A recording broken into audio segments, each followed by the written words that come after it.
नालासोपाऱ्यामध्ये देखील railway station परिसरात मोठ्या प्रमाणावरती पाणी साचलंय आणि याच बद्दलची माहिती जाणून घेऊयात। आमचे प्रतिनिधी वेदांत नेब आपल्या सोबत आहेत। वेदांत, काय नेमकी नालासोपाऱ्यामधली परिस्थिती आहे? गेल्या अनेक वर्षांपासून स्टेशन जवळचा जो काही नालासोपाऱ्यातला भाग आहे तो पाण्याखाली जातानाच बघायला मिळतोय।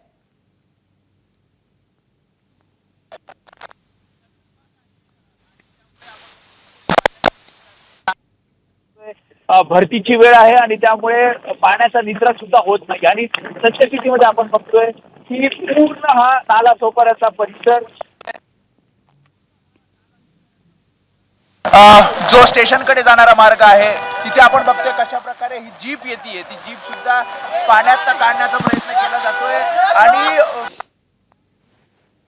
मार्ग काढताना पाहायला मिळतं। अनेक जणांना घरी जायचं आहे, काही जणांना नालासोपारा स्टेशनकडे जायचं आहे, काही जणांना ही माहिती दिली जाते की वसई विरार नालासोपारा या ठिकाणी ट्रॅकवर पाणी भरलं आहे, त्यामुळे सेवा जी आहे ती बंद आहे। मात्र आतमध्ये नालासोपारा गावामध्ये त्यांना जायचं आहे, त्यामुळेच कशा प्रकारे आपण हे लोक बघतोय कशा प्रकारे चालत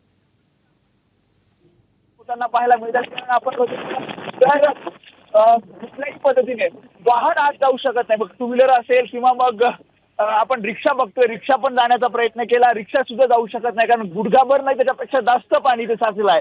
आपण तो व्यक्ती बघतोय कशा प्रकारे दुकानातनं बाहेर आलेला आहे आणि पुढे तो मार्गस्थ होतोय।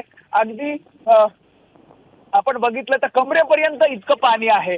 सखल भाग, जसं तू म्हणालीस की दरवर्षी हा पूर्ण परिसर जलमय होतो, अर्थातच सखल भाग आहे आणि जसं खाडीचं पाणी आतमध्ये येतं, मग वसई विरार असेल आणि नालासोपारा असेल या तीन भागामध्ये हे पाणी मोठ्या प्रमाणावर साचतं आणि काही तास लागतील, कारण आपण बघतो भरतीची वेळ आहे आणि भरतीची वेळ असल्यामुळे काही तास लागतील हे पाण्याचा निचरा होण्यासाठी आणि पावसाचा जोर अजूनही कायम आहे।